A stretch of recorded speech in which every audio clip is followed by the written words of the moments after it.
అంటే after big boss తర్వాత ఎక్కడ కనిపించలేదు, ఎందుకు రీజన్? ఎందుకు కనిపించలేదు? నువ్వు చూడలేదు. నేను చూస్తూనే ఉన్నా, కనిపించలేదు. నీకు నాకు పెళ్ళంట టామ్ టామ్ అని సినిమా చేశాను హీరోయిన్ కింద. అంటే సీజన్ 2లో బయటకు వచ్చిన వాళ్ళందరికీ ఏదో ఒక సెటిల్, ఇద్దరు ముగ్గురికి మాత్రమే అది ప్లస్ అవ్వలేదు, అందులో నువ్వు ఒక దానివి. బిగ్ బాస్ అనేది నాకు లైఫ్ కావాలి, కెరియర్ కావాలని వెళ్ళలేదు, నాకు ఒక ఎక్స్పీరియన్స్ కావాలని వెళ్ళాను. అమ్మ మనుషులు చెల్లెమ్మ అని పిలిచి ఒకలాగా ఇలాగ ఉంటాడు, నా కూతుర్లా ఉంటా అన్నప్పుడు ఇంకొకలా ఉంటారు. సో మనుషులు ఒక గేమ్ కోసం కూడా క్యారెక్టర్ చంపేసుకొని బతికేస్తారు. బయటకు వచ్చాక బిగ్ బాస్ నన్ను ఒక టిష్యూ పేపర్లో వాడుకుని పడేశారు. అంటే ఉన్నది చెప్పేసా, వాళ్ళకి నచ్చలేదు. తర్వాత నన్ను ఏ షోస్కి, బిగ్ బాస్ వాళ్ళు చేసిన షోస్కి దేనికి నన్ను పిలవలేదు. అండ్ బిఫోర్ కొంచెం మోడలింగ్లో బిజీ కనిపించావు. మిస్ ఇండియా ఫైనలిస్ట్, అంతకుముందు మిస్ ఆంధ్ర, మిస్ హైదరాబాద్, ఇవంతా వచ్చి తర్వాత ఆ మోడలింగ్ సైడ్ కూడా పక్కన పెట్టేసింది. ఒక 1 year ముందు కూడా చాలా డిప్రెషన్లో ఉండే నేను. ఎందుకు నచ్చారు, ఎందుకు బ్రేకప్ అయింది? యాచి అమ్మా, ఒకడి కోసం మనం బాధపడడం ఏంటి, ఒకరి కోసం మనం ఏడవడం ఏంటి? కానీ వచ్చిన ఆపర్చునిటీస్ ఎందుకు సంజన యూజ్ చేసుకోలేకపోతుంది? యాటిట్యూడ్, పొగరు, ఈగో. సో ఈ ఆపర్చునిటీస్ రాకపోవడానికి కూడా రీజన్స్ ఏంటి? నేను ఫస్ట్ మెల్ట్ అవ్వను. వాళ్ళు అడిగింది నువ్వు ఇవ్వట్లేదు, అది ఆడికి తెలుసు. ఫస్ట్ నన్ను ఆడిషన్ పిలిచారు అనుకో. ఇవి కాకుండా ఈ కాస్టింగ్ హౌస్ కూడా ఉన్నట్టున్నాయి కదా. అంటే నేను అందంగా లేనా? ఉన్నా కదా. ఓకే, అప్పుడు అడుగుతారు కదా ఎవరో ఒకళ్ళు. ఎన్ని జరుగుంటాయి అట్లాంటి ఎక్స్పీరియన్సెస్ మొత్తం? కానీ వాళ్ళ లైఫ్తో కంపేర్ చేస్తే మన నోటికి భయపడి తక్కువే జరిగాయి. సీజన్ 2 అప్పుడు ఒక కామనర్గా, ఒక మిడిల్ క్లాస్ అమ్మాయిగా హౌస్లోకి వెళ్తుంది సంజనాకి ఇన్ని డబ్బులు ఎక్కడికి? మా నాన్నగారు ఫార్మర్, ఒప్పుకుంటా. ఫార్మర్కి ఎకరాలు పొలాలు ఉండకూడదా, దానికి డబ్బులు రాకూడదా? అంటే ఒక సినిమా తీసేంత డబ్బులు వస్తాయి. పెళ్ళి అయిపోయింది సంజనాకి, డివోర్స్డ్, ఇది ఒక రూమర్ ఉంది. అయితే అయింది, ఇప్పుడు ఏంటి ప్రాబ్లం? సో ఈ ఎమ్మెల్యే ఏంటి, ఎమ్మెల్యే క్యాండిడేట్గా ఇండిపెండెంట్గా నుంచోవడం ఏంటి, ఆ ఇంట్రెస్ట్ ఎప్పటి నుంచి పొలిటికల్గా? డిపాజిట్స్ కూడా రాలేదు. మొన్న జరిగిన ఈవెంట్లో చాలామంది బిగ్ బాస్ కంటెస్టెంట్స్, మిగతా ఆర్టిస్టులు అందరూ సపోర్ట్ చేశారు. ఎవరు వచ్చారు? ఫొటోస్ మరి అంతమంది పెట్టావు, వీళ్ళు వస్తున్నారు, వాళ్ళు వస్తున్నారు. చాలా ఏడుపు వచ్చింది అనుష్, నిజంగా. నేను పెద్దగా నీకు తెలుసు, నేను ఏడవను. చూద్దాం, నాకు షూటింగ్ ఉంది, నాకు డేట్స్ లేవు, అంత బిజీ ఆర్టిస్టులు. మళ్ళీ ఏ సినిమాలు చేస్తున్నా అంటే ఏ సినిమాలు లేవు కొంతమందికి. సో ఏం చూపించబోతున్నావు క్రైమ్ రీల్లో? యాక్చువల్లీ స్టోరీ వచ్చి ఇప్పుడు రీల్స్. హాయ్, హలో, నమస్తే. నేను మీ anchor Dhanush. Welcome to iDream. ఈరోజు మనతో పట్టిన guest big boss Sanjana. Almost మనం ఒక 4 years తర్వాత మళ్ళీ ఒక డైరెక్టర్గా చూస్తున్నాం. ఒక కామనర్గా బిగ్ బాస్ హౌస్లో ఎంటర్ అయ్యి దాని తర్వాత చాలా గ్యాప్ తీసుకుని అటు మోడలింగ్ సైడ్ వెళ్ళిపోయి మళ్ళీ ఇప్పుడు డైరెక్షన్ టీంలోకి వచ్చి డైరెక్టర్గా ఒక సినిమా కూడా ఫినిష్ చేసింది. సో ఆ సినిమా గురించి అండ్ ఈ గ్యాప్ గురించి తన మాటలను తెలుసుకుందాం. హాయ్ సంజన. హాయ్, ఎలా ఉన్నావు? బాగున్నా. సో ఫస్ట్ ఆఫ్ ఆల్ రిలీజ్కి రెడీ అయిపోయింది సినిమా. కష్టపడి 1-2 years దాని మీద కూర్చుని స్క్రిప్ట్ రాసుకుని దాన్ని డైరెక్ట్ చేసి రిలీజ్కి తెచ్చావు. చాలా ఉంది డైరెక్షన్ ఎక్స్పీరియన్స్? చాలా బాగుంది, కానీ చాలా కష్టంగా ఉంది. అంటే ఇంత హార్డ్ వర్క్ ఎక్స్పెక్ట్ చేయలేదు, బట్ ఇది కొత్త ఎక్స్పీరియన్స్. తర్వాత దీంట్లో నేర్చుకోవడానికి చాలా ఉంది. సో బాగుంది, ఓవరాల్గా అయితే చాలా బాగుంది. అంటే మోడలింగ్ టు అందరూ యాక్టింగ్ ఎక్స్పెక్ట్ చేస్తారు, ఎందుకు డైరెక్షన్? అంటే నాకు ఫస్ట్ నుంచి రైటింగ్ చాలా ఇంట్రెస్ట్, ఇష్టం అది. సో అలాగా ఆ రైటింగ్ నుంచి నేను గోస్ట్ రైటర్ కింద చాలా మూవీస్ రాశాను. తర్వాత నీకు నాకు పెళ్ళంట హీరోయిన్ కింద నేనే చేశాను, దానికి నేనే రైటర్ని. తర్వాత వేరే సినిమా ఒకటి చేశాను, దానికి నేను రైటర్ని. సో ఆ రైటింగ్ నుంచి నాకు డైరెక్షన్ చేయాలని ఇంట్రెస్ట్ వచ్చి డైరెక్షన్ చేయడం స్టార్ట్ చేశాను. క్రైమ్ థ్రిల్లర్ ఫస్ట్ సినిమానే, టైటిల్ కూడా క్రైమ్ రీల్. ఈ గ్యాప్ ఎందుకు వచ్చేసింది? అంటే అప్పుడే బిగ్ బాస్ తర్వాతే ఆ ఇంట్రెస్ట్ ఉన్నప్పుడు అప్పుడే స్టార్ట్ చేసి ఉంటే అయిపోయేది కదా ఈ పాటికి అని. అప్పుడు కూడా చేయొచ్చు, బట్ నాకు అంత ఎక్స్పీరియన్స్ రాలేదు అప్పటికి. సో ఎక్స్పీరియన్స్ వచ్చాక మొత్తం 24 క్రాఫ్ట్స్ గురించి తెలుసుకున్నాక అప్పుడు స్టార్ట్ చేద్దామని. సో మొత్తం ఓవరాల్గా తెలుసుకున్నాక అప్పుడు స్టార్ట్ చేశాను. అంటే ఆఫ్టర్ బిగ్ బాస్ తర్వాత ఎక్కడ కనిపించలేదు, ఎందుకు రీజన్? ఎందుకు కనిపించలేదు? నువ్వు చూడలేదు. నేను చూస్తూనే ఉన్నా, కనిపించలేదు ఎక్కడ. లేదు అంటే మేబీ కనిపిస్తూనే ఉన్నాను, బట్ జనాలు ఎక్కువగా పట్టించుకోలేదేమో మేబీ అంతే. ఎక్కడ కనిపించింది నీకు నాకు పెళ్ళంట టామ్ టామ్ అని సినిమా చేశాను హీరోయిన్ కింద. 2 సినిమాలు అది సినిమా చేశాను, తర్వాత వేరే సినిమా కూడా చేశాను నేను. అది రిలీజ్ అవ్వలేదు, ఇంకా ల్యాబ్లోనే ఆగిపోయింది. ఎక్కడో ఒకటి కనిపిస్తున్నాను కానీ ఫుల్ ఫెస్డ్గా రైటింగ్ మీద ఎక్కువ ఫోకస్ చేస్తున్నాను. సో దానివల్ల సోషల్ మీడియాలో నేను ఎక్కువగా యాక్టివ్గా ఉన్నాను. So that is the main reason. నాకేంటంటే రోజు ఏదో ఒక పోస్ట్ పెట్టాలి, గంటకు ఒక స్టోరీ పోస్ట్ చేయాలి, ఇలాంటి థింకింగ్ ఉండదు నాకు. ఎప్పుడైనా నాకు మూడ్ వస్తే ఏదో మనుషులు మన ఫ్రెండ్స్ ఎవరైనా ఉంటారు కదా, వాళ్ళ కోసం ఒక పోస్ట్ పెడతా తప్ప ఎక్కువ లైక్స్ వచ్చేసేయాలి, సడన్గా ఉన్న వ్యూవర్స్ మొత్తం పెరిగిపోవాలి, అంటే ఏమన్నా మిలియన్స్ ఆఫ్ వ్యూవర్స్ వచ్చేయాలి, ఇలాంటి థాట్స్ నాకేం లేదు. ఉన్న 10 మంది ఉంటే చాలు అన్న కాన్సెప్ట్ అనమాట. ఎక్కువ సోషల్ మీడియాలో ఉన్నాను కాబట్టి ఎక్కువగా తెలియదు జనాలకి. సో నా వరకు ఏంటంటే కూర్చున్నామా, రాసుకున్నామా, లేదా ఏదైనా కుదిరితే ఒక సినిమా చూసానా, ఆ మైండ్ సెట్ ఎక్కువ ఉంటుంది. అంటే సీజన్ 2లో బయటకు వచ్చిన వాళ్ళందరికీ ఏదో ఒక సెటిల్ కొంచెం ఆ టైం నుంచి ఎంతో కొంత బాగా కనిపించడము, వాళ్ళకి సోషల్ మీడియా ఫాలోవర్స్ పెరగడము, ఒక సూపర్ డూపర్ హిట్ సీజన్ మీది సీజన్ 2. సో ఆ సీజన్లో చాలా 2-3కి మాత్రమే అది ప్లస్ అవ్వలేదు. అందులో నువ్వు ఒక దాన్ని కామనర్గా వెళ్ళి ఫస్ట్ వీక్లోనే బయటకు వచ్చావు. ఎలా చూడొచ్చు దాన్ని? ఇప్పటికీ నువ్వు గుర్తుపెట్టుకుని అడుగుతున్నావు అంటే నాకు ప్లస్ అయినట్టే కదా అర్థం. సో అవ్వలేదని ఎలా చెప్తావు? అంటే నువ్వనే పర్సన్ వచ్చావు కాబట్టి నేను అడుగుతున్నా, లేకపోతే బయట కూడా మాట్లాడను కదా. ఓహో అలా అంటావా? మేబీ నేను అంటే విన్నర్స్నే మర్చిపోతున్నారు ఇప్పుడు జనాలు, అది కూడా ఫస్ట్ వీక్లో వచ్చేసావు కాబట్టి. ఒకటి ధనుష్ ఏంటంటే బిగ్ బాస్ అనేది నాకు లైఫ్ కావాలి, కెరియర్ కావాలని వెళ్ళలేదు, నాకు ఒక ఎక్స్పీరియన్స్ కావాలని వెళ్ళాను. ఎక్స్పీరియన్స్ వచ్చింది, దెన్ ఫైన్ చాలు. ఇంకొకటి తెలిస్తే ఏంటి తెలియకపోతాయి. ఎక్స్పీరియన్స్ బిగ్ బాస్ నుంచి అంటే అసలు ఇది ఫోన్ లేకుండా మనుషులు వేరే వాళ్ళ సంబంధం లేకోకుండా వేరే వాళ్ళతో అంటే తెలియని పర్సన్స్తో ఒక హౌస్లో ట్రావెల్ చేస్తే ఎలా ఉంటుందో ఎక్స్పీరియన్స్ అనుకున్నాను, ఎక్స్పీరియన్స్ చేశాను. అంటే నా లైఫ్లో ఎప్పుడు టు బి ఫ్రాంక్ నేను ఎప్పుడు మొహం మీద మాట్లాడేస్తాను. నా ఫ్రెండ్స్ కూడా అలాగే తీసుకుంటారు, అలాగే మాట్లాడతారు.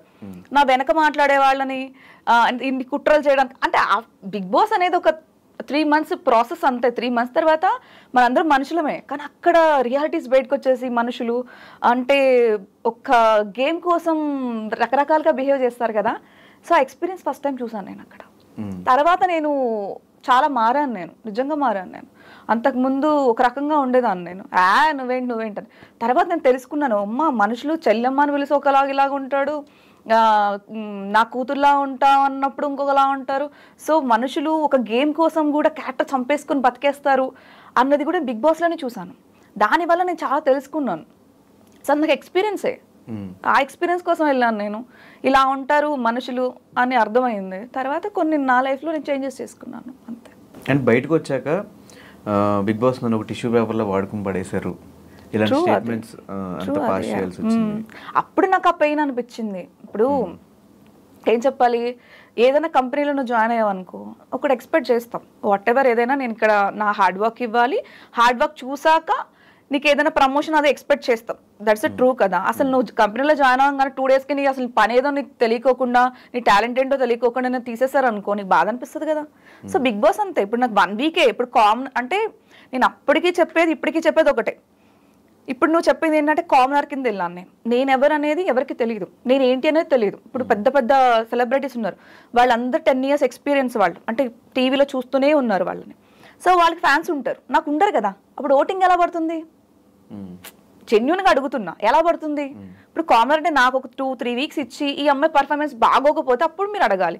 ఇచ్చిన 1 weekలో 3 days జైల్లో ఉన్నా, 3 days బయట ఉన్నా, నెక్స్ట్ డే ఇంట్లో ఉన్నా. సో ఎలా తెలుస్తుంది నా టాలెంట్ ఏంటి అనేది? అప్పుడు నాకు ఫ్యాన్స్ ఎలా వస్తారు? మేబీ ఇంకొక వీక్ ఇచ్చుంటే నా టాలెంట్ ప్రూవ్ చేసుకుని అప్పటికి బాగోపోతే చేయాల్సింది. సో దాని సీజన్ లో ఇంకో 2 కామనర్స్ కూడా ఉన్నారు కదా ఫస్ట్ వీక్. మొత్తాన్ని పీకేస్తే ఇలాగే అవుతుందని చెప్పేసి ఉంచారేమో, మేబీ అయి ఉండొచ్చేమో అంతే. సో తర్వాత కూడా వాళ్ళు ఎవరితో టచ్లో లేవు, తర్వాత ఎక్కడ షోస్లో కానీ ఈవెంట్స్లో కానీ ఎక్కడ కనిపించలేదు. రీజన్ బిగ్ బాస్ ఇలా వాడుకుని వదిలేశారు, వాళ్ళ మీద ఇట్లా నెగిటివ్ కమెంట్స్ ఆ టైంలో చేయడమేనా? ఇది ఎస్, బిగ్ బాస్ వాళ్ళు నాకు వెళ్ళేటప్పుడే చెప్పారు, బిగ్ బాస్ గురించి మీరు నెగిటివ్గా మాట్లాడకూడదు, బిగ్ బాస్ వాళ్ళు చాలా బెనిఫిట్స్ ఉంటాయి ఫ్యూచర్లో మీకు అని చెప్పారు. నేను మాట్లాడేసా, అంటే ఉన్నది చెప్పేసా. వాళ్ళకి నచ్చలేదు. తర్వాత నన్ను ఏ షోస్కి, బిగ్ బాస్ వాళ్ళు చేసిన షోస్కి దేనికి నన్ను పిలవలేదు. నిజంగా గ్రూప్లో నుంచి కూడా నన్ను తీసేశారు. సో అనుకున్నా నేను ఓకే అని లైట్ తీసుకున్నా అంతే. మామూలుగా అంటే కలుస్తున్నాం, నువ్వు నేను అలా కలుస్తుంటాం అప్పుడప్పుడు బర్త్డే పార్టీస్కి వీటికి, అలా కలుస్తున్నాం తప్ప బిగ్ బాస్ వాళ్ళతో అయితే నాకు టచ్ లేదు, అస్సలు లేదు. అండ్ మీ సీజన్ వాళ్ళతో కూడా ఎక్కువ టచ్లో లేవు ఎందుకని? కొంతమంది ఉన్నారు, అందరూ లేరు. కొంతమంది తనిష్ మాట్లాడుతూ ఉంటాడు అప్పుడప్పుడు. సో ఎవరైనా కనిపిస్తే, సునైనా వీళ్ళందరూ ఎప్పుడైనా కనిపిస్తే బాగా చెప్తారు, కానీ రెగ్యులర్గా ఫోన్ చేసుకొని మాట్లాడే ఫ్రెండ్స్ అయితే ఎవరు లేరు సీజన్లో. అంటే ఏంటి తిన్నావా ఉన్నావా అలా ఏం లేదు. ఎప్పుడైనా అకేషనల్గా బర్త్డే ఉంది, నా బర్త్డేకి రా, నీ బర్త్డేకి ఇలాగా అని తప్ప రెగ్యులర్గా టచ్ అయితే ఎవరు లేరు. అంటే తర్వాత ఇప్పుడు ఆ షోకి మళ్ళీ వెళ్ళొచ్చేమో, వెళ్ళే ఛాన్స్ ఉంటుంది, ట్రై చేద్దాం అని ఎప్పుడు అనిపించలేదు. చాలా ఇంకంతే, లైఫ్లో ఆ ఎక్స్పీరియన్స్ సరిపోతుంది. అంటే ఒక్కసారి వెళ్ళినా బిగ్ బాస్ కంటెస్టెంట్, 10 సార్లు వెళ్ళినా బిగ్ బాస్ కంటెస్టెంట్, దాంట్లో పెద్ద డిఫరెన్స్ చేంజెస్ ఏమి ఉండవు కదా. సో ఎక్స్పీరియన్స్ చేయాలనుకుంటున్నాను, చేశాను, దెన్ ఫైన్, సరిపోతుంది, ఐఎమ్ హ్యాపీ. అండ్ బిఫోర్ కొంచెం మోడలింగ్లో బిజీ కనిపించావు, మిస్ ఇండియా ఫైనలిస్ట్, అంతకుముందు మిస్ ఆంధ్ర, మిస్ హైదరాబాద్, ఇవంతా వచ్చి తర్వాత ఆ మోడలింగ్ సైడ్ కూడా పక్కన పెట్టేసింది ఎందుకు? అంటే నా కెరీర్ నాకు తెలియలేదు నిజంగానే. ఒక్కోసారి అనిపిస్తుంది ఎట్నుంచి వెళ్ళిపోయావు నాకే అనిపిస్తుంది. ఫస్ట్ నేను యాంకర్ని, తర్వాత మోడలింగ్కి వచ్చా, తర్వాత యాక్టింగ్కి వచ్చా, తర్వాత బిగ్ బాస్కి వచ్చా, తర్వాత డైరెక్షన్కి వచ్చా. సో చేంజెస్ చేసుకుని కొంచెం నా స్కిల్ డెవలప్ చేసుకుంటూ ప్రతి దానిలోకి వచ్చేసాను తప్ప పర్టికులర్ ఇదే అవ్వాలి, ఇది ఉంటేనే చెయ్యాలి, ఇది లేకపోతే చెయ్యొద్దు, దీనికోసం వెయిట్ చేయాలి అని నేను ఎప్పుడు ఆలోచించలేదు. దొరికింది వే, వెళ్ళిపోవాలని. ఒకదాని మీదే ఫోకస్ పెట్టుంటే మేబీ పాటికి ఆ ఫోకస్ పెట్టిన దాని మీద హైట్స్లో ఉండేదాన్ని కదా. యాక్టింగ్ అయినా మేబీ ఇంకా నాకు ఇంకా పెద్ద సక్సెస్ వెయిట్ చేస్తుందేమో, అదెందుకు అనుకోకూడదు కదా. 2019 బిగ్ బాస్ 18 నుంచి ఇప్పటికి ఒక 6 years అసలు ఏం జరిగింది లైఫ్లో? అంటే చాలా జరిగినాయి లైఫ్లో. లవ్ వచ్చింది పోయింది, తర్వాత కోవిడ్ వచ్చింది పోయింది, తర్వాత అన్నీ వచ్చైపోయాయి లైఫ్లో, కానీ నేను ఉన్నా అంతే. సో నా జస్ట్ ఉన్నా అంతే. తర్వాత నిజంగా ఒక 1 year ముందు కూడా చాలా డిప్రెషన్లో ఉండే, నేను చాలా డిప్రెషన్లో ఉండే. నువ్వెందుకు నన్ను చాలాసార్లు చూస్తావు దగ్గర పార్టీస్లో, నేను ఎప్పుడు ఒక్కదానే ఉంటాను, గుర్తుందా? ఎప్పుడైనా డల్లు కూర్చుంటా, అసలు ఎవరితో మాట్లాడను, నా టేబుల్లో నుంచి కూడా కదలను. ఎప్పుడన్నా అబ్జర్వ్ చేసావా నువ్వు? సో నా లోకంలోనే నేను ఉంటే, ఆ మ్యూజిక్ వింటాను, ఆ టేబుల్లోనే ఉంటా, పక్కన కూడా చూడను, ఎప్పుడన్నా అబ్జర్వ్ చేస్తుంటే. సో నా లోకంలోనే నేను ఉంటా. సో అలాంటి మనిషి ఒక 1 year తర్వాత ఐ చేంజ్. అంటే అది రియలైజ్ అయ్యా అనమాట. రేపు అనంగా ఏడుస్తా, బాధపడుతున్నా, కానీ ఏజ్ అయిపోతుంది కదా. సో మళ్ళీ నేను 1 year నాకు తిరిగేసి లేదు అంతా ఎరేజ్ చేసేద్దాం, మళ్ళీ 1 year తర్వాత వెళ్దాం, 1 year బ్యాక్ వెళ్దాము, ఏదైనా సాధిద్దాము అని అనుకుంటే, అప్పటికి నా హెల్త్ సపోర్ట్ చేయకపోతే, నా మైండ్ సపోర్ట్ చేయకపోతే లాస్ అయ్యేది నేను కదా. సో అవన్నీ పక్కన పెట్టేసా. అమ్మ ఒకడి కోసం మనం బాధపడడం ఏంటి, ఒకరి కోసం మనం ఏడవడం ఏంటి, చిల్, ఆ మొత్తం అంతా ఎరేజ్ చేసేసి, నాకు సినిమా ఫోకస్, నీకేది చేయాలని ఉంది అది చేసాయి, అది తప్పో ఒప్పో సెకండరీ, కానీ నీకు నచ్చింది చెయ్యి. అది ఒకవేళ సక్సెస్ అయ్యింది అనుకో హ్యాపీ, లేదా దాని నుంచి ఒక లెసన్ నేర్చుకుంటావు, అది నెక్స్ట్ మళ్ళీ నువ్వు చేసేదానికి హెల్ప్ అవుతుంది. ఇదే ఫార్ములా స్టార్ట్ చేశాను, ఇప్పుడు డైరెక్టర్ అయ్యాను అంతే. ఈ లవ్ అండ్ మధ్యలో లవ్ వల్ల కూడా చాలా ఇబ్బంది పడ్డామని విన్నాను. నీ లైఫ్లో ఉండవా ఏంటి? ఆశలు అయ్యాక ప్రతి ఒక్కరి లైఫ్లో ఉంటుంది, అదే పెద్ద పాపమని నేను అనుకోను. అది మనుషులు నచ్చకపోతే మళ్ళీ ఏదో డిఫాల్ట్, కానీ నచ్చారు కాబట్టి మన పర్ఫెక్టే. సో నచ్చారు, తర్వాత సెట్ అవ్వలేదు, మ్యూచువల్ అండర్స్టాండింగ్ వద్దు అనుకున్నాం, దెన్ తన మ్యారేజ్ అయిపోయింది, హ్యాడ్ ఎ కిడ్, హ్యాపీ. ఎందుకు నచ్చారు, ఎందుకు బ్రేకప్ అయింది? నచ్చడానికి ఎన్ని కారణాలు ఉన్నాయో, వదిలేయడానికి అన్ని కారణాలు ఉన్నాయి అంతే. అంటే ఆ కారణాలు ఏంటని తెలుసుకుంటే కొంచెం మాకు కూడా హెల్ప్ అవుతుంది అంటే. అది ఇప్పుడు చెప్పకూడదు, నీకు ఎక్స్పీరియన్స్ అయినప్పుడు నీకు తెలుస్తుంది. ఎన్ని రోజులు పట్టింది దాని నుంచి బయటకు రావడానికి? 1 year పట్టింది. 1 year టోటల్ 1 year మొత్తం డిప్రెషన్లోనే ఉండే. చెప్పానుగా మన లోకం ఒక్కటే, ఇంకా డిప్రెషన్, తర్వాత మైగ్రేన్ ఇన్ని స్టార్ట్ అయ్యింది. తర్వాత ఆఫ్టర్ 6 months ఇంకా దానిలో ఆ పెయిన్లో కూర్చొని ఏదో సాధించాలన్నది వచ్చింది. తర్వాత నేను ఫస్ట్ నుంచి ఒకటి చాలామంది చెప్తుంటారు, ఎవ్రీ పెయిన్ తర్వాత ఒక సక్సెస్ వస్తుంది అనేసి. ఆ పెయిన్ తర్వాత నాకు నిజంగా సక్సెస్ వచ్చింది. ఆ తర్వాత అనుకున్నాను, నేను లవ్ గివ్ అని పెట్టుకుంటే నీ లైఫ్లో ఏమీ పీకలేవు, ఇక ఆ ఎమోషనల్తోనే ఆగిపోతావు. నువ్వెప్పుడు ఇవన్నీ వదిలేస్తావు, రిలేషన్స్, లవ్ ఇవన్నీ వదిలేస్తావు చూసావా, నువ్వు ఖచ్చితంగా సక్సెస్ అవుతావు. ఇది నేను నేర్చుకున్నా. సో తర్వాత అనుకున్నా లైఫ్లో లవ్ చేయకూడదు, లైఫ్లో ఏ రిలేషన్స్కి బెండ్ అవ్వకూడదు. నువ్వు నీలా ఉంటే ఎక్స్పెక్టేషన్స్ పెట్టుకోలేదు అనుకో, పెయిన్ ఉండదు. ఫస్ట్ ఆఫ్ ఆల్ ఇప్పుడు ఫర్ ఎగ్జాంపుల్ లవ్వే అనుకో, మనం ఏదో ఎక్స్పెక్ట్ చేస్తాం, లవ్, కేరింగ్, వాట్ ఎవర్, అది అన్నీ రానప్పుడు మనకి పెయిన్ వస్తుంది. ఆ పెయిన్ వల్ల మనకి డిప్రెషన్కి వెళ్తాం, అంటే మనలో మనం కుంగిపోతాం. అసలే ఏం ఎక్స్పెక్టేషన్స్ లేవు అనుకో, నువ్వు ఎలా పోతే నాకేంది అనుకున్నాం అనుకో, హ్యాపీగా ఉండొచ్చు కదా, అంతే. సో ఇప్పుడు హ్యాపీగా ఉన్నా. సో ఆ పెయిన్ తర్వాత ఏం సక్సెస్ వచ్చింది? ఇప్పుడు నేను క్రైమ్ రీల్ నేను అనుకున్నంత ఇప్పటికి నేను ఏం వదలలేదు. నా ఈవెంట్ బోల్డ్ సక్సెస్ అయింది. అంటే ఇప్పటికీ నువ్వు డైరెక్ట్ చేసావా అని నీ వరకు వచ్చింది అంటేనే ఇలా చాలా మందికి వచ్చి నాకు అప్రిషియేషన్స్ వచ్చాయి, కాంటాక్ట్స్ వచ్చాయి, తర్వాత వాట్ ఎవర్ ఏదైనా సరే నాకు విషెస్ చాలా ఎక్కువ వచ్చాయి, ఆఫర్స్ కూడా వచ్చాయి. అంటే ప్రొడ్యూసర్స్ వచ్చారు నాకు ఇంకో సినిమా చేయడానికి. సో త్వరలో సెకండ్ ఫిలిం కూడా స్టార్ట్ చేయబోతున్నా. అండ్ స్టార్టింగ్ నుంచి మోడలింగ్ ఫీల్డ్లో కష్టాలే, తర్వాత బిగ్ బాస్కి వెళ్తే ఫస్ట్ వీక్ బయటకు వచ్చేయడం, దాని తర్వాత లవ్లో ప్రాబ్లమ్స్, ఈ సినిమా స్టార్ట్ అయ్యే ప్రాబ్లమ్స్, ఏంది రీజన్స్ ఏంటి? ఏమో దేవుడు కొంతమంది కల్లా రాస్తాడేమో. నీ మొహం చూస్తే నీకు నేను ఏడిపించి బుద్ధి అవుతుంది అంటారు, కొంతమంది గిల్ల బుద్ధి అవుతుంది అని అనిపిస్తుంది కదా. సో దేవుడికి అలా అనిపించింది, గిల్లి నేను జోలపడాలి, నేను గిల్లి ఎప్పుడైనా చాక్లెట్ పెట్టాలి నోట్లో అనిపిస్తుందేమో. జోలపడే టైం రావట్లేదు కదా. అంటే ఇస్తున్నారు కదా, ఇప్పుడు వాటెవర్ ఇన్ని కోట్ల మందిలో సంజన ఒకటే బిగ్ బాస్కి వెళ్ళిందంటే అది మంచి ఆపర్చునిటీ కదా. అది నేను యూజ్ చేసుకోపోయినా సెకండరీ, బట్ ఇచ్చారు అంటే దేవుడు ఇచ్చిందే కదా. సో అదే అనుకుంటాను నేను. ఏదో పెయిన్ ఇచ్చాడు, పెయిన్ తర్వాత చాక్లెట్ పెట్టాడు, తర్వాత మళ్ళీ పెయిన్ ఇచ్చాడు, చాక్లెట్ పెట్టాడు, మొత్తానికి వదిలేసాను. ఇప్పుడు సినిమా ఇచ్చాడు, తర్వాత సెకండ్ ఫిలిం ఇచ్చాడు. కానీ వచ్చిన ఆపర్చునిటీస్ ఎందుకు సంజన యూజ్ చేసుకోలేకపోతుంది? యాటిట్యూడ్, పొంగరు, ఈగో అన్నీ అయి ఉండొచ్చు. ఏదో ఒప్పేసుకుంటున్నావు ఉన్నాయని అవన్నీ జనాలు అనుకుంటున్నారేమో. నేను నాలా ఉన్నా, యాక్చువల్లీ నేను మారలేదు. నేనేంటంటే ఫస్ట్ వీక్లో ఉన్నారు బిగ్ బాస్ హౌస్లో ఉన్నప్పుడు యాటిట్యూడ్, పొగరు ఇవంతా వచ్చినాయి.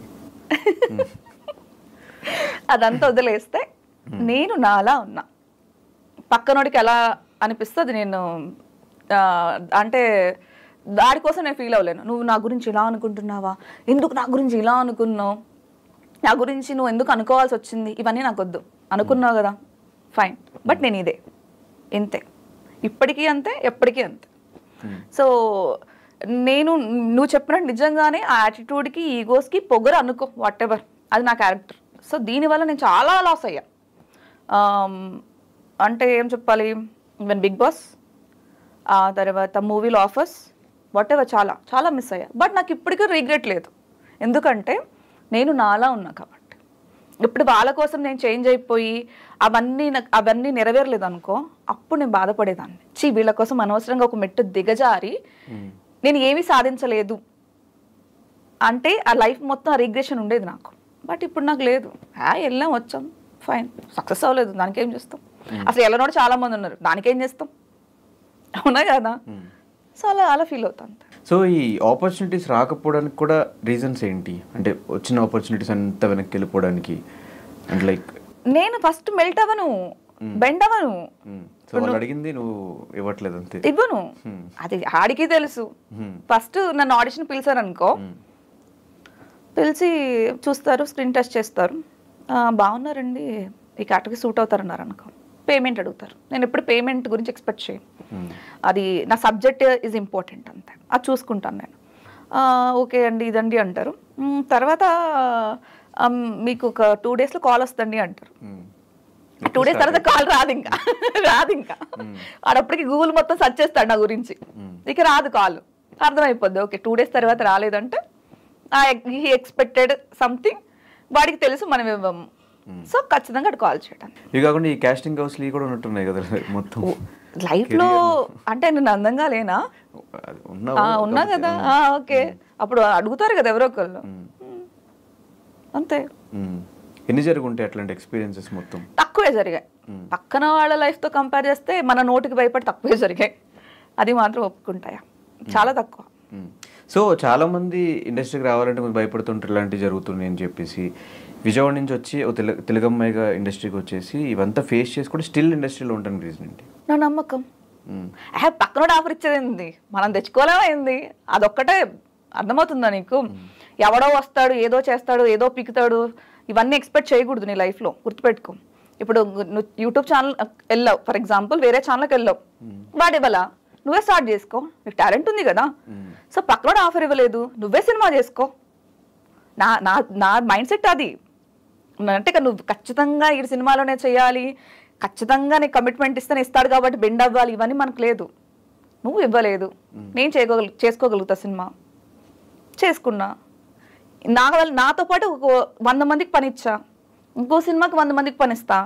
ఇలా కాస్టింగ్ కౌచ్ లేకోకుండా లేడీ డైరెక్టర్, లేడీ ప్రొడ్యూసర్ కాబట్టి కంఫర్టబుల్గా నాతో వచ్చి ఓన్లీ టాలెంట్ చూసుకొని నేను తీసుకోగలుగుతా. సో అలాగా నేను బిల్డ్ చేయగలుగుతున్నాను కాబట్టి నాకు ప్రాబ్లం. ఇప్పుడు నన్ను అడగమని ఎవడన్నా, ఇప్పుడు I'm the director, I'm the producer, నన్ను అడగమని ఎవడన్నా వచ్చి అడుగుతాడా? అడగరే కదా. అంతే. అంటే ఒక సీజన్ 2 అప్పుడు ఒక కామనర్గా, ఒక మిడిల్ క్లాస్ అమ్మాయిగా హౌస్లోకి వెళ్ళిన సంజనాకి ఇన్ని డబ్బులు ఎక్కడ? మిడిల్ క్లాస్ అని ఎవరు చెప్పాడు? ఆ టైంలో ప్రోమోలు అదే కదా చెప్పింది. అంటే ఇప్పుడు మిడిల్ క్లాస్ అంటే what is the middle class mean? అంటే బస్ ఎక్కి బస్సులో తిరుగుతున్నా, అప్పుడు కారు అట్లా ఏం లేదు. అంటే ఒక 6 లక్షల రూపాయల బ్యాగ్ యూజ్ చేస్తూ ఒక సినిమా ప్రొడ్యూస్ చేసే అన్ని డబ్బులు వచ్చినాయి అంటే ఎలా? ఈ 5-6 ఇయర్స్ లో ఈ జర్నీ 5-6 ఇయర్స్ హౌస్ లో మాకు కామనర్ ఒక మిడిల్ క్లాస్ అమ్మాయిని, అదేంటి? నాకు బిగ్ బాస్ కాల్ రావడమే అమెరికాలో వచ్చింది. నీకు తెలుసా విషయం? తెలుసా? బిగ్ బాస్ కాల్ నాకు అమెరికాలో వచ్చింది.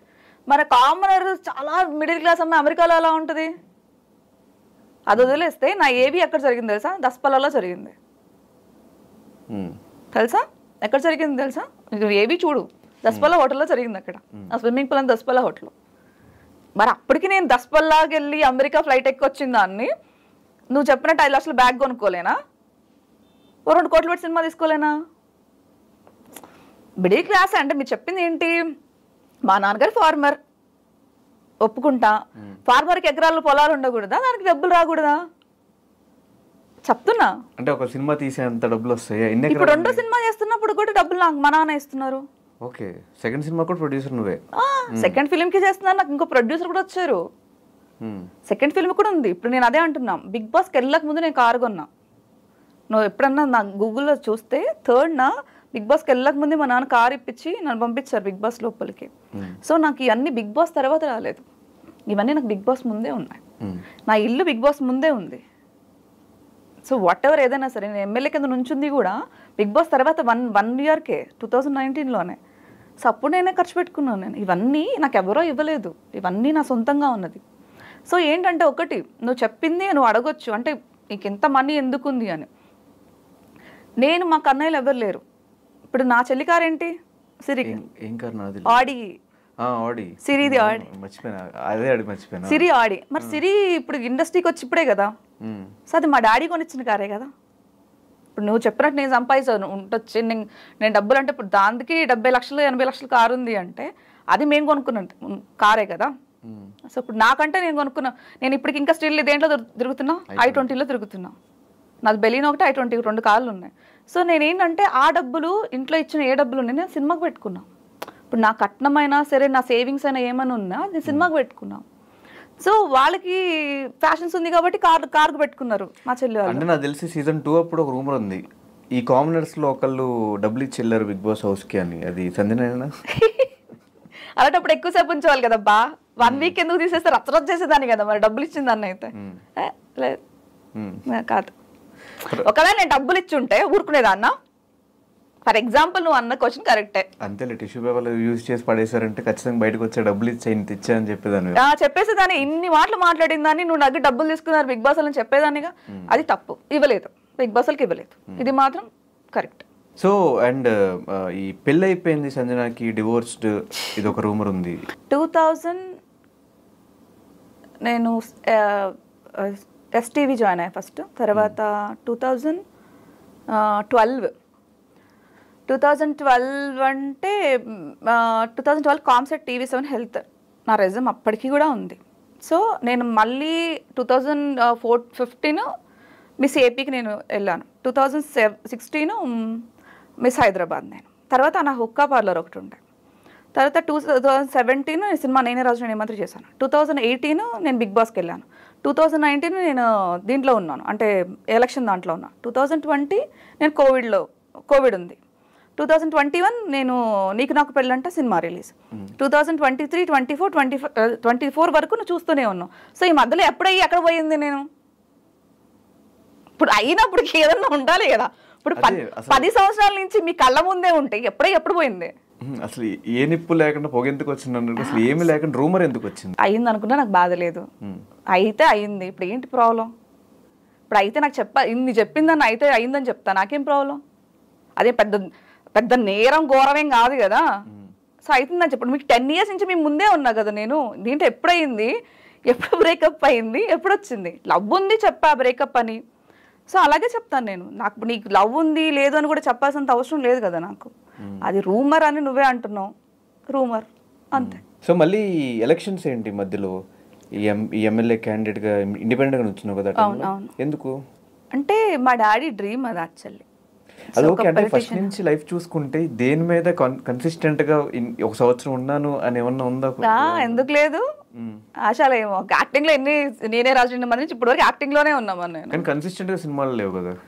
అది నాకు నచ్చితే చేస్తానబ్బా, ఇదే నచ్చితే చేస్తాను, నచ్చకపోవచ్చు. ఇప్పుడు లిప్ లాక్ సీన్స్ వచ్చాయి నాకు బిగ్ బాస్ నుంచి వచ్చాక. కొంచెం బోల్డ్ క్యారెక్టర్స్ వచ్చాయి. ఇప్పుడు నా ప్రొఫైల్ అంతా చూడు, నేను ఇక్కడే ఉన్నాను కదా. నా ఇన్స్టా ప్రొఫైల్ సంజన అన్నీ అఫీషియల్ అని ఉంటుంది. ఓపెన్ చేసి చూడు, ఒక్క వల్గర్ ఫోటో ఉండదు, ఒక్కటి ఏది ఉండదు. సో నేను యాక్టివ్ కూడా ఉండదు. ఒక పెడితే మంత్లీ 1 or 2 పోస్టులు పెడతా కదా. సో అలాంటప్పుడు నాకు నచ్చితే పెడతాను. అది కూడా నాకు నచ్చితే సినిమాలు చేస్తా. వల్గారిటీ అనేది మా ఇంట్లో ఇష్టం లేదు. ఫస్ట్ ఆఫ్ ఆల్ చెప్పారు ఆయన. మా నాన్న ఏం చెప్పారంటే, నువ్వు వల్గారిటీ ఫొటోస్ కానీ ఎక్స్పోజింగ్ ఫొటోస్ కానీ అలాంటివి పెట్టొద్దు అని చెప్పారు. అదొకటే చెప్పారు. లిప్ లాక్ ఫిలిమ్స్ కానీ అలాంటివి కూడా చేయొద్దు అన్నారు. నాకు అలాంటి సినిమాలు వచ్చాయి, నేను చేయనని చెప్పా. కావాలంటే పని మనిషి క్యారెక్టర్ చేస్తా, చీర కట్టుకుని పని మనిషి క్యారెక్టర్ చేస్తా, కానీ బట్టలు ఇప్పేసి ఎక్స్పోజ్ అయితే చేయను, లిప్ లాక్లు చేయను అన్న. చాలా సినిమాలు అలాగే పోయాయి. కొన్ని కమిట్మెంట్స్తో పోయాయి, కొన్ని దాని వల్ల పోయి, కొన్ని కమిట్మెంట్స్ వల్ల పోయాయి. కొన్ని హీరో నచ్చకో డైరెక్టర్ నచ్చకో తీసేశారు. సో దానికి మనం ఏం చేస్తాం? నచ్చిన సినిమా, నాకు నచ్చిన సినిమా కొన్ని సినిమాలు నేను చేశాను. ఫర్ ఎగ్జాంపుల్ దీనికి ప్రియదర్శి పేరు కింద చేశాను నేను. ఏంటి, ఫస్ట్ ర్యాంక్ రాజు ప్రియదర్శి పేరు కింద చేశాను నేను, సెకండ్ హీరోయిన్ కింద చేశాను నేను. సో అలా చేస్తూనే ఉన్నాను. బట్ కాకపోతే అంత చెప్పాను, సోషల్ మీడియాలో యాక్టివ్గా లేకపోవడం వల్ల అంత బ్రేక్ రాలేదు. That is true. కానీ మోడలింగ్ ఇండస్ట్రీకి వచ్చినప్పుడు అన్నిటికీ యాక్సెప్ట్ చేసే వస్తారు కదా. మోడలింగ్ ఇండస్ట్రీ వచ్చే అమ్మాయిలు కానీ అబ్బాయిలు కానీ ఎలాంటి ఫోటోషూట్ అయినా ఎలాంటి ఫొటోస్కైనా రెడీ అయ్యి వస్తారు కదా. ఎందుకు ఈ సినిమా అనగానే వల్గర్ సీన్స్ కానీ లిప్ లాక్ సీన్స్ కానీ వద్దనుకుంటున్నావు? నాకు ఇష్టం లేదు అంతే, మా డాడీకి ఇష్టం లేదు, నాకు ఇష్టం లేదు అంతే. సో దానికి పెద్ద రీజన్ ఏం లేదు. ఇప్పుడు నాకు కంఫర్టబుల్ డ్రెస్ వేసుకుంటే నాకు కంఫర్ట్గా ఉంటుంది, లేకపోతే లేదు. ఇప్పుడు నేను చూసే సినిమా ఏదైనా, నేను చేసిన సినిమా అది మర్డర్ క్యారెక్టర్ అయినా సరే, ఇంకొకటి ఏదైనా సరే, ఏమనాలి, క్రూయల్గా ఏదైనా సినిమా పర్లేదు, మా నాన్న చూసి యాక్టింగ్ వరకే చూడాలి, నా బాడీ చూడకూడదు. అది నా రూల్. ఇప్పుడు నేను మోడలింగ్ అంటే మా నాన్నగారు రారు కదా. ఇప్పుడు నేను ర్యాంప్ నడుస్తాను, నేను మా నాన్న రారు కదా. సో నేను అది చెప్తున్నా. ఇప్పుడు నేను సినిమా మా ఇంట్లో పెట్టుకొని చూసుకో, అది లైఫ్ మొత్తం ఉంటుంది నాకు. మా ఇద్దరం కలిసి ఒక ప్రాజెక్టర్లో సినిమా వేసుకొని చూస్తున్నాం. మా నాన్న నా యాక్టింగ్ వరకు నా మొహం చూడాలి, కానీ నా కింద అంటే చూస్తారని తప్పు అనట్లేదు. ఏది కూడా నీ కూతురు వల్గారిటీగా అలా ఉంది అని కనిపించకూడదు అనేది నా కోరిక అంతే. దానికి పెద్ద రీజన్స్ అయితే ఏం లేదు. సో ఈ ఎమ్మెల్యే ఏంటి, ఎమ్మెల్యే క్యాండిడేట్గా ఇండిపెండెంట్గా నుంచోవడం ఏంటి, ఆ ఇంట్రెస్ట్ ఎప్పటి నుంచి పొలిటికల్గా? డాడీకి ఇష్టం అంటే చిన్నప్పటి నుంచి పొలిటికల్ ఫ్యామిలీసే. అంటే చుట్టాలు చాలా మంది ఉన్నారు, కానీ మనం చెప్పలేం. ఇప్పుడు గెలవలేదు కొంతమంది ఓడిపోయారు. గట్టిగా డబ్బులు, పొలిటికల్ బ్యాక్గ్రౌండ్ అలా నేనేం చెప్పను, కానీ ఎస్ ఉంది, కాస్త కూస్తా ఉంది. సో తాతగారు కూడా ఇలాగ పాలిటిక్స్లో ఉండడం, పెదనాన్న గారు వీళ్ళందరూ పాలిటిక్స్లో ఉండడం. సో ఆ తర్వాత కొంచెం నాన్నగారికి ఉండాలని ఉంది, కానీ భయం ఆయనకి. ఏంటంటే 3 ఆడపిల్లలు ఉన్నాం మేము. సో కొంచెం బ్యాక్ స్టెప్, ఒక్క స్టెప్ వెనక్కేసినా కూడా వీళ్ళ కెరియర్ స్పాయిల్ అయిపోతుంది. పెద్ద అయ్యే వరకు ఏ స్టెప్ తీసుకోలేదు ఆయన. చాలా బాధ్యతగా ఆయన వరకు వీళ్ళ 3 సెటిల్ చేయాలన్న రెస్పాన్సిబిలిటీలోనే ఉన్నారు. తర్వాత మేము పెద్ద అయిపోయిన తర్వాత మా కెరియర్స్ మేము చూసుకున్నాక ఆయనకి అనిపించింది, నేను ఇలా అనుకున్నానరా, బట్ నాకన్నా నువ్వైతే బాగుండు అనుకున్నారు. నేనేమనుకున్నానంటే, ఫర్ ఎగ్జాంపుల్ వెళ్ళి పార్టీ టికెట్ అడుగుతా. ఇప్పుడు పెద్ద పార్టీస్ ఏదో ఉన్నా ఒక టికెట్ కావాలని అడుగుతా, డబ్బులు పక్కన పెట్టేసి. వాళ్ళు ఏమంటారు, నీకు ఎక్స్పీరియన్స్ ఉందమ్మా అంటారు. అసలు ఎప్పుడన్నా నువ్వు వెళ్ళి జనాల్లో తిరిగావా అంటారు. అసలు నీకు ఎలక్షన్ ఏంటో తెలుసా అంటారు. అవన్నీ వాళ్ళు అడక్కోకుండా ఉండడం కోసం వెళ్ళి జాయిన్ అయ్యా. సో మాట పట్టు ఇష్టం లేదు వేరే వాళ్ళు. అదే ఇప్పుడు మీకు ఎలక్షన్ ఏంటో తెలుసా అన్నారు అనుకో, తెలుసు, నేను ఆల్రెడీ నుంచున్నా. జనాల్లోకి వెళ్ళాను, నియోజకవర్గం తిరిగాను, రేపు చాలు కదా రేపు క్వశ్చన్లు అడగడానికి. So that is the reason. దానికోసం అనేది జస్ట్ నేను గెలవనని తెలిసి కూడా నుంచోడానికి రీజన్ అది. ఎన్ని ఓట్స్ పడ్డాయి? ఎందుకండి డిపాజిట్స్ కూడా దాన్ని కూడా ఎందుకు తర్వాత కంటిన్యూ చేయలేదు? నెక్స్ట్ ఎలక్షన్స్ ఈ ఎలక్షన్స్ కూడా నుంచుందాం అనుకున్నాను. బట్ నాకు నిజంగా చెప్తున్నా కదా, నాకు లిటరల్లీ తినడానికి కూడా టైం లేదు. ఇంకా నేను జనాల్లోకి వెళ్ళేసి తిరగడానికి నాకు నిజంగా టైం దొరకలేదు. ఇప్పుడు నేను జనాల్లో తిరగకోకుండా వెళ్ళి ఓన్లీ ఎలక్షన్ టైంకి వెళ్ళాను అనుకో, ఇప్పుడు దాకా ఏం చేసావమ్మా అంటారు, అవునా కాదా? సో నేను సినిమా మీద ఫోకస్డ్ ఉన్నా. సో నాకు అదే టైంకి రెండు క్లాష్ అయిపోయినాయి అనమాట. దట్టు వార్ అండ్ వార్గా ఉన్నాయి రెండు. ఇప్పుడు నేను ఇల్లు మధురయ్యేలు పెడితే సో మా ఇంట్లో ఓట్లు తప్ప ఏ ఓట్లు పడవు. సో దానికోసం అనేసి ఈసారి కొంచెం గ్యాప్ తీసుకుందాం, నెక్స్ట్ టైం మళ్ళీ ట్రై చేద్దామని ఆగా. ఈ మోడలింగ్ అదంతా అసలు జర్నీ ఎప్పుడు స్టార్ట్ అయింది? 2014, 12 నుంచి యాంకర్ నేను. ఇంటర్మీడియట్ అవ్వగానే యాంకర్ నేను. ఫస్ట్ లోకల్ టీవీ అశ్వత్థ ఛానల్లో జాయిన్ అయ్యా విజయవాడ. తర్వాత TV7 హెల్త్ కామ్సెట్, అలాగా ఛానల్స్ అన్నీ వర్కౌట్ చేసుకుంటూ వచ్చాను. తర్వాత 2014కి ఇచ్చేసాను, ఇంకా ఎక్కడ జాయిన్ అవ్వలేదు. లాస్ట్ వేరే ఛానల్లో, పెద్ద ఛానల్లో 1 వీక్ చేసి మానేసా, నాకు అక్కడ సెట్ అవ్వలేదు. తర్వాత మిస్ హైదరాబాద్ మళ్ళీ వెళ్ళాను, ఓడిపోయాను. మళ్ళీ 15లో ఏపీకి వెళ్ళా, ఓడిపోయాను. 16లో శ్రీ సత్య దాంట్లో ఉన్నప్పుడు ఓడిపోయాను. టాప్ 5కి నేనే వెళ్ళా, శ్రీ సత్య నేను, శ్రీ సత్య అప్పుడు. సో దాంట్లో నేను కూడా ఉండే. టాప్ 5కి నేను వెళ్ళాను, టాప్ 4 కూడా ఉన్నాను, టాప్ 3కి వెళ్ళలేదు నేను. సో వచ్చాను నేను. ఇంకా తర్వాత మళ్ళీ మిస్ హైదరాబాద్ వెళ్ళాను. తర్వాత 2007 మిస్ గోల్డెన్ గ్లోబల్ కాంపిటీషన్ జరుగుతుంది అమెరికాలో, దానికి అప్లై చేశాను, దానికి వెళ్ళాను. సో దానికి మంచి అవార్డు వచ్చింది నాకు. తర్వాత మిస్ ఏషియా పెసిఫిక్ వచ్చింది మస్కట్లో, అక్కడికి వెళ్ళాను. సో అలాగా నాకు ఏ ఆపర్చునిటీస్ వచ్చాయి అన్నీ యూజ్ చేసేసుకున్నా. తర్వాత బిగ్ బాస్ వచ్చింది, నేనే రాజు నేమదురు వచ్చింది మధ్యలో. సో అలాగా డెవలప్ చేసుకుంటాను. ఎక్కడా ఏంటి ఆగిపోయింది కెరీర్ ఏం లేదు, మొత్తం రాకెట్లా దూసుకుపోయింది.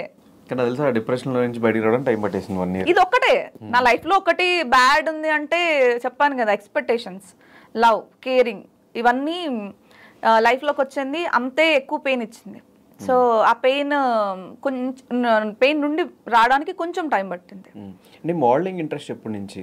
అలా ఏం లేదబ్బా, బాగున్నావు చేస్తావా, ఎస్ ఓకే చేద్దాం అంతే. నేను ఇది అయిపోవాలి ఎప్పుడు అనుకోలేదు. అన్ని చోట్ల అప్లై చేసి అన్ని చోట్ల కాంపిటీషన్ లో పార్టిసిపేట్ చేసి వచ్చినాయి అంతే, వచ్చినాయి తీసుకున్నా, రాని అసలు వెళ్ళలేదు మనం అంతే. ఇంట్లో వాళ్ళు యాక్సెప్ట్ ఎలా చేశారు? ఫస్ట్ లో కొట్టారు కూడా, యాంకర్ అప్పుడు స్టార్ తీసింది మా అమ్మ చీపురు కట్ట పెట్టి. తర్వాత ఇది మారదులే, ఇది ఎంత చెప్పినా వినదు, సో దీన్నే కొంచెం కాపాడుకుందాం అన్న కాన్సెప్ట్లో చేశారు. నేను అదే చెప్తున్నా, నువ్వు ఇందాక అదే అన్నావు, నాకు 2015లోనే హుక్కా పార్లర్ ఉంది ఇక్కడ. అది చాలా మందికి తెలుసుండొచ్చు, చాలా మందికి తెలుసు. ఇండస్ట్రీ లేదు, అప్పుడు 2016 బ్యాన్ అయిపోతే తీసేసాను నేను. బట్ అప్పటి వరకు నా హుక్కా పార్లర్ ఉంది. సో అదన్నీ మా నాన్న ఇన్వెస్ట్మెంటే, మా నాన్నగారు ఇచ్చిందే. నేను ఇది చేస్తాను, నాకు ఇది కావాలి, నేను ఇది చెయ్యాలి అంటే హీ సపోర్టెడ్ ఎనీ టైం. చేస్తారు, నాకు ఇప్పటికే చేస్తారు. నాకు పెద్ద ఆశలు ఏం లేవబ్బా, ఏమీ ఆశలు లేవు. నా వరకు ఏంటంటే పోయేటప్పుడు నా ఆస్తంతా నేనే తిని చచ్చిపోని, అంతే కదా మరి, ఎవరికో ఇచ్చేదాకా నేనెందుకు కష్టపడ్డాం. సో నా ఆస్తంతా నేనే తిని చచ్చిపోవాలి, అది పేరు తెచ్చుకోవాలి, ఎంజాయ్ చేయాలి, హ్యాపీగా ఉండాలి, చచ్చిపోవాలి, అదే కాన్సెప్ట్. మధ్యలో పెళ్లి పిల్లలు అది చేశారు కదా గూగుల్ వాళ్ళు. ఇంట్రెస్ట్ లేదా? భయం నాకు అస్సరికి. ఒక్కసారి దెబ్బ తగిలాక తొందరగా మానదు ధనుష్. ఎంత నువ్వు ట్రై చెయ్యి, ఎప్పటికప్పుడు నిద్రపోయినప్పుడు లేకపోతే ఒక సినిమా చూసినప్పుడు ఖచ్చితంగా నీ పాస్ నీకు గుర్తొస్తుంది. నీకనేది కాదు, ఎవరికైనా గుర్తొస్తుంది. అది ఇప్పటికీ నాకు నా బ్రెయిన్లో అది ఉండిపోయింది. సో ఏంటంటే ఇంకొకరిని యాక్సెప్ట్ చేయలేనంత ఇప్పటికి ఉండిపోయింది. సో అది ఎప్పుడైనా మేబీ నాకు కరెక్ట్ పర్సన్ అనిపించి హీఈస్ అ కరెక్ట్ పర్సన్, నేను యాక్సెప్ట్ చేయాలి నా లైఫ్లో ఈ పాత పాత లైఫ్ లాగా ఇది ఉండదు అని నాకు అనిపిస్తే దెన్ అప్పుడు నేను కమ్అవుట్ వస్తా. అప్పటి వరకు అసలు నేను దాని గురించి ఆలోచించాలని నాకు భయం వేస్తుంది, నిజంగా చెప్తున్నా కదా. ఒకప్పుడు అంటే చాలా మంది అనుకుంటారు అబ్బాయిలు ట్రూ లవర్, అబ్బాయిలు తాగుతారు, అబ్బాయిలు దేవదాసులని. అమ్మాయిల్లో కూడా ట్రూగా లవ్ చేసేవాళ్ళు ఉంటారు, అమ్మాయిల్లో కూడా వాళ్ళ పెళ్ళిళ్ళు అయిపోయిన ఏడ్చేవాళ్ళు ఉంటారు, అమ్మాయిల్లో కూడా ఇంకొకరిని కూడా కళ్ళలో కూడా ఊహించుకున్న అమ్మాయిలు కూడా ఉంటారు. ఓన్లీ అది అబ్బాయిలే కాదు, అమ్మాయిలో చాలా మంది ఉంటారు. అది దానిలో మనం ఒక్కళ్ళం. కానీ పెళ్లి చేసుకోవాలంటే ఇంట్లో వాళ్ళు ఫోర్స్ చేస్తూనే ఉంటారు, చేస్తూనే ఉంటారు. రోజుకు 10 అమెరికా సంబంధాలు వస్తాయి, ఇవి వస్తాయి అవి వస్తాయి, కానీ బలవంతంగా వద్దు, నీకు ఇష్టమైనప్పుడు చేసుకోమన్నారు, చూస్తున్నారు, వాళ్ళు చూస్తూ ఉంటారు, మనం ఏదో ఒక రీజన్ చెప్పి క్విట్ చేస్తూ ఉంటాం. సో క్రైమ్ రీల్ సినిమా విషయానికి వచ్చేస్తే మొన్న జరిగిన ఈవెంట్లో చాలామంది బిగ్ బాస్ కంటెస్టెంట్స్ మిగతా ఆర్టిస్టులు అందరూ సపోర్ట్ చేశారు. ఎలా అనిపిస్తుంది అంతమంది వచ్చి సపోర్ట్ చేయడం? ఎవరు వచ్చారు? గెస్ట్లు తొక్కొచ్చారు. ఎవరు వచ్చారు? ఎవరు రాలేదా? ఫొటోస్ మరి అంతమంది పెట్టారు, వీళ్ళు వస్తున్నారు వాళ్ళు వస్తున్నారు. ఎవరు దాంట్లో ఎవరు వచ్చారు? బిగ్ బాస్ లో ఎవరు ఉన్నారు? దాంట్లో ఎవరున్నారు బిగ్ బాస్ లో? ఎవరెవరు వచ్చారు? సముద్రకని గారు ఒక్కళ్ళే వచ్చారు, కయ్యం వచ్చాడు, ధనరాజ్ గారు అంటే వచ్చి వెళ్ళిపోయారు. కానీ ఆయన ఈవెంట్ ఆయన చెప్పారు ఆ రోజు జీకి సంథింగ్ ఏదో వాళ్ళది మూవీ ప్రమోషన్స్ ఉన్నాయి, అక్కడ కూడా ఎక్స్పెక్టేషన్స్. స్టేజ్ ఎక్కంగానే ఏడిపొచ్చింది అని నిజంగా చెప్తున్నా కదా. స్టేజ్ ఎక్కంగానే ఏడిపొచ్చింది. ఏంటో తెలుసా, నేను లాస్ట్ మంత్ ముందు బిఫోర్ నేను 25th అనుకున్నా, అవలా గెస్ట్లు కుదరలా. తర్వాత 2nd అనుకున్నాం, వస్తాను గెస్ట్లు అసలుకి రాలేదు. 2nd నేను పెద్ద గెస్ట్లో ఒక 3 అనుకున్నా, పేర్లు చెప్పాను కానీ 3-4 అనుకున్నా. ఆఫీసులు చుట్టూ తిరిగా ధనుష్, ఆఫీసులు చుట్టూ తిరిగా. తెలియని వాళ్ళు కానీ నీకు తెలిసిన వాళ్ళు మన పెద్ద పార్టీలో కనపడేవాళ్ళు, అర్థమవుతుంది. తెలియని వాళ్ళు ఎంఐ అని కాదు, మనం ఎప్పుడు పార్టీలో కనపడేవాళ్ళే. తిరిగి నేను ఇలా రావాలి, ఫస్ట్ ఫిలిం చేసుకున్నాను, ఇలాగా ప్రొడ్యూస్ చేసుకున్నాను, డైరెక్ట్ చేసుకున్నాను, చాలా కష్టపడ్డాను, చూద్దాం సంజన, రేపు ఆఫీస్కి వచ్చి కనపడు. ఇలాగ చాలా వచ్చాయి. తిరిగాను, మాట్లాడాను, మెసేజ్లు చేశాను, రికమెండేషన్లు చేయించాను. ఏమో చిన్న సినిమా కదా, వెళ్తే ఏమొస్తుంది, పెద్దగా హడావిడి ఉండదేమో అన్నారు. చాలా ఏడిపొచ్చింది ధనుష్ నిజంగా. నేను పెద్దగా నీకు తెలుసు నేను ఏడవను. ఫస్ట్ టైము ఇట్లా వెనక్కి తిరిగి చూస్తే ఏమి కనిపించలేదు, మొత్తం మబ్బుగా ఉంది. ఏంట్రా అమ్మ, ఆడవాళ్ళంటే చులకనా లేకపోతే చిన్న సినిమాలంటే చులకనా అని అనిపించింది. తర్వాత టు బి ఫ్రాంక్ ధనరాజ్కి ఫోన్ చేస్తున్నాను నేను, ధనరాజే ఫోన్ చేశాను. ఇది ఎప్పుడు చెప్పలేను ధనరాజ్కి, ఇప్పుడు నేను థ్యాంక్స్ టు ధనరాజ్ అని చెప్పాలంట. చేసి ధనరాజ్ ఇలాగా రావాలి అని, ఎందుకంటే ల్యాబ్ పక్కన ల్యాబ్ ప్రసాద్లో జరుగుతుంది, నాది తనది మిక్సింగ్. అయితే ఇలా ధనరాజ్ అంటే సముద్ర గారి గారిని ఒకసారి అడుగు సంజన అన్నారు. నేను వెళ్ళి ఆయన ఆఫీస్కి వెళ్ళి అడిగా, సార్ నాకు ఇదొక్కటే సార్, మీరు ఒక్కటే లాస్ట్ ఆప్షన్, నాకు వస్తానన్న వాళ్ళు ఎవ్వరు రాలేదు సార్, వస్తానని కూడా హోప్ లేదు, మీరు వస్తే నా సినిమా హెల్ప్ అవుతుంది అని. ఎవరు డైరెక్టర్, ఎవరు ప్రొడ్యూసర్ అంటే, ఏంటి నువ్వే నాకు రైటర్ మొత్తం ఎవ్రీథింగ్. అవును సార్, 10 మంది పని నేనే చేసుకున్నాను, 10 రూపాయలు తగ్గించుకుందామని యాజ్ అ ప్రొడ్యూసర్ కింద. సో ఇది అనగానే ఆయన ఒక్కటేమో లేదు, నేను వస్తాను రేపు వెళ్ళిపోమ్మా అన్నారు. అంతే, అసలు భయం, వస్తారా వస్తారా కరెక్ట్ ఎగ్జాక్ట్లీ 6కి వస్తా అన్నారు. టెన్షన్ వస్తుంది నాకు, అమ్మో రారేమో, ఈవెంట్ ఏంటి అనుకుంటున్నా. ఎగ్జాక్ట్లీ 6కి వచ్చారబ్బా. స్టేజ్ ఎక్కంగానే వచ్చేసే వాటర్ అంతే. అంటే నేను అదే ఒక పెద్ద డైలాగ్ అదే ఏంటంటే, ఇక్కడ ఎవ్వరు సపోర్ట్ చేయలే, మీరు అక్కడి నుంచి వచ్చి నాకు ఒక్కరు సపోర్ట్ చేశారు, థ్యాంక్స్ సార్ అని. అంతే, నిజంగా నేను లైఫ్లో ఒక రుణపడి ఉన్నానంటే మీడియా ముందు చెప్తున్నా, కెమెరా ముందు చెప్తున్నా ఆయన ఒక్కడికే. ఎందుకంటే ఇది నా ఫస్ట్ మెట్ అబ్బా. ఇది నాకు డిసప్పాయింట్గా ఉండుంటే నేను ఇంత కాన్ఫిడెంట్గా నీ దగ్గరకు వచ్చేదాన్ని కాదు, చాలా నలిగిపోయేదాన్ని. సో ఆయన ఒక్కటి రావడం వల్ల నాకు ఎంత బూస్టప్ అనిపిస్తుంది అంటే, దేవుడు ఏదో ఒకటి ఇస్తాడు. కొంచెం పెయిన్ ఇచ్చి చెప్పాను కదా, పెయిన్ ఇచ్చినా ఖచ్చితంగా ఏదో ఒకటి ఇస్తాడు, వెయిట్ చేయాలి అనుకున్నా. వీళ్ళందరూ రాకపోయినా ఆయన ఒక్కడు వచ్చాడు, సాలరాబాయ్ వీళ్ళందరూ వస్తే ఏంటి రాకపోతే పిలిచామంటే, కొంతమంది వస్తా అన్నారు, నాకు వస్తానని ఇన్విటేషన్ వేసిన వాళ్ళు ఐఎమ్ హ్యాపీ. ఎందుకంటే అట్లీస్ట్ వాళ్ళు వస్తా అన్నారు, వాళ్ళ రీజన్స్ వల్ల రాలేకపోయారు. అది వదిలేస్తే చూద్దాం, నాకు షూటింగ్ ఉంది, నాకు డేట్స్ లేవు, పెద్ద పీకింది ఏం లేదు, ఈవినింగ్ పబ్లో కనపడడం కూడా చాలామంది ఉన్నారు నాకు. ఓకే, చూద్దాము, నాకు షూటింగ్ ఉంది ఆదివారము, ఆ రోజు షూటింగ్లు ఉన్నాయి కొంతమందికి. ఇది వదిలేస్తే తెలంగాణ ఆవిర్భావ డే అది, ఆ రోజు కూడా షూటింగ్స్, పబ్లిక్ హాలిడే అది, ఆ రోజు కూడా షూటింగ్స్ ఉన్నాయి తెలుసా. గ్రేట్ పర్సన్స్, అంత బిజీ ఆర్టిస్టులు. మళ్ళీ ఏ సినిమాలు చేస్తున్నావు అంటే ఏ సినిమాలు లేవు కొంతమందికి. నువ్వు చెప్పిన పేర్లు కూడా చెప్పచ్చు కదా. వద్దులే, అంత ఫేస్ డైరెక్ట్ గా మాట్లాడే సందర్భం పేర్లు ఒక్కళ్ళు అలా 10-20 మంది ఉన్నారు అలా. సో అంతమంది నేను చెప్తాం. మొత్తం ఎవరు బిగ్ బాస్ కంటెస్టెంట్స్? కొంతమంది వాళ్ళు, కొంతమంది వీళ్ళు. రెగ్యులర్ పబ్లో చిల్ అయ్యేటోళ్ళు ఫోన్ నీకు నాకు కనపడే వాళ్ళు అబ్బా, అర్థమవుతుందా అన్నారు. తర్వాత అనుకున్నా ఓకే దెన్ ఓకే బ్రో ఇచ్చేద్దాం రిటర్న్ టైం వచ్చినప్పుడు, దెన్ ఓకే అని చెప్పేసి రైట్ తీసుకున్నాం. ఓవరాల్గా దేవుడి దయ వల్ల నాది ఈవెంట్ బాగా జరిగింది, రిలీజ్కి రెడీ ఉంది, ఐఎమ్ హ్యాపీ. చాలు. సో సిరికి ఫస్ట్ ఆపర్చునిటీ ఇచ్చేసావా లీడ్ రోల్? ఎలా వచ్చింది అవుట్పుట్? చాలా బాగా వచ్చింది, చాలా బాగా వచ్చింది. రెస్పాన్స్ చాలా బాగుంది. అంటే అందరూ మిస్టేక్స్ చేస్తారప్ప. నాది, నేను ఎవరి దగ్గర అసిస్టెంట్ కింద జాయిన్ అవ్వలేదు, నా ఫస్ట్ ఫిలిం ఇది. నాకు ఎలా అనిపించిందో అలా చేశాను నేను. బట్ ఒక్కళ్ళు కూడా ఒక మైనస్ ఎతికినా కూడా దొరకనట్టుగా చేశాను నేను. ఎవరు కూడా స్క్రీన్ ప్లే బాగాలేదు, సినిమా బాగాలేదు అన్నోళ్ళు ఎవ్వరు లేరు. సినిమా అదిరిపోయింది, 10 సినిమాలు ఎక్స్పీరియన్స్ ఉన్న దానిలానే చేసామన్నారు. ఆ ఒక్క మాట చాలు నాకు. సినిమా హిట్ ఫట్ అది సెకండరీ. తీసిన సినిమాలన్నీ హిట్ అవ్వాలంటే అన్ని హిట్లే ఉండాలి. ఇయర్లో 1-2 హిట్లు ఉన్నాయి, ఆల్మోస్ట్ 50 సినిమాలు రిలీజ్ అవుతాయి. అసలు అందరూ పెద్ద పెద్ద డైరెక్టర్స్ ఇవ్వాలి.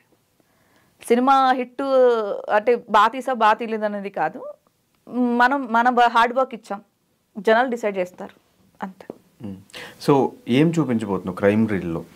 అంటే జరిగిన రియల్ ఇన్సిడెంట్స్ మీద బేస్ చేసిన స్టోరీ ఎలా వచ్చింది, ఏంటి అసలు స్టోరీ ఏంటి, ఎలా ఉండబోతుంది సినిమా?